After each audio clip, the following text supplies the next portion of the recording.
چھوٹے سے گاؤں نورپور کے ایک کچے مکان میں جہاں مٹی کی خوشبو ہمیشہ بسی رہتی تھی۔ رمضان کی آمد قریب تھی۔ یہ مکان ایک غریب مگر دیانتدار شخص حاجی رحمت اللہ کا تھا جو اپنی بیوی فاطمہ اور 3 بچوں کے ساتھ یہاں رہتا تھا۔ پورے گاؤں میں چاند رات کا انتظار ہو رہا تھا۔ بچے آسمانوں پر نظریں جمائے بیٹھے تھے کہ کب چاند نظر آئے اور وہ خوشخبری سب کو سنائے۔ حاجی رحمت اللہ کے گھر میں بھی یہی جوش و خروش تھا، مگر غربت کے بوجھ نے ان کے چہروں پر اداسی طاری کر رکھی تھی۔ ان کے گھر میں نہ تو اچھے کھانے کا انتظام تھا، نہ ہی نئے کپڑوں کی امید، مگر فاطمہ ہمیشہ کی طرح صبر اور شکر کا دامن تھامے ہوئے تھی۔ اللہ کی رحمت سے امید رکھو رحمت اللہ، یہ رمضان ہمارے لیے برکتیں لے کر آئے گا انشاءاللہ، فاطمہ نے مسکراتے ہوئے کہا۔ رحمت اللہ نے ایک گہری سانس لی اور جواب دیا، ہاں فاطمہ، لیکن بچوں کی خواہشات پوری نہ کر سکنے کا دکھ بہت ستاتا ہے۔ اگلی صبح سحری کے وقت جب مساجد سے اذان کی آوازیں آئی، فاطمہ نے ایک روٹی کے ٹکڑے کے ساتھ تھوڑا سا گڑ رکھ دیا۔ یہی ہے ہماری سحری، اس نے ہلکی سی مسکراہٹ کے ساتھ کہا۔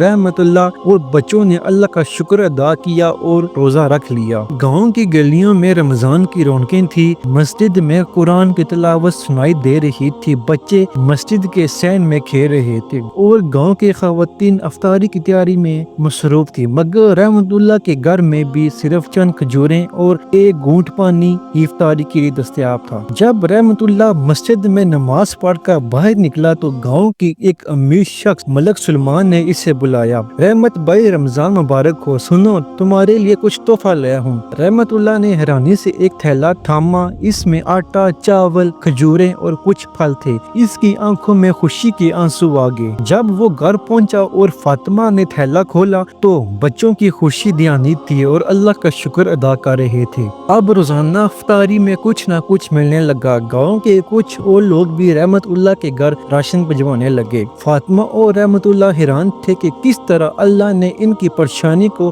آسانی میں بدل دیا۔ گاؤں کے مولوی صاحب نے بھی ایک دن مسجد میں اعلان کیا، رمضان صرف روزے رکھنے کا نام نہیں بلکہ دوسروں کی مدد کرنے کا بھی ہے۔ جو شخص خوش نصیب ہے وہ اپنے غریب بھائیوں کا خیال رکھے۔ یہ سن کر گاؤں کے اور لوگ بھی مدد کے لیے آگے آئے۔ رحمت اللہ کے گھر میں کھانے کا انتظام بہتر ہو گیا اور بچوں کو بھی عید کے نئے کپڑوں کی امید ہوگی۔ رمضان کا آخری عشرہ آیا تو رحمت اللہ نے تہجد کی نماز میں کر کے آنسو بہائے، یا اللہ، تو نے مجھے جیسے غریب بندے کو بھی عزت دی، میرے بچوں کے چہروں پر بھی خوشی تھی، تو رحیم و کریم ہے۔ آخر کار عید کا چاند نظر آیا، حاجی رحمت اللہ کے گھر میں خوشی کی لہر دوڑ گئی۔ ملک سلمان نے اپنے بچوں کو نئے کپڑے بھجوائے اور فاطمہ نے گھر میں میٹھے پکوان بنائے۔ گاؤں کی مسجد میں عید کی نماز کے بعد جب رحمت اللہ نے ملک سلمان کو دیکھا تو اس کی آنکھوں میں شکر گزاری کے آنسو آ گئے۔ یہ سب اللہ کی رحمت ہے، ملک سلمان نے کہا۔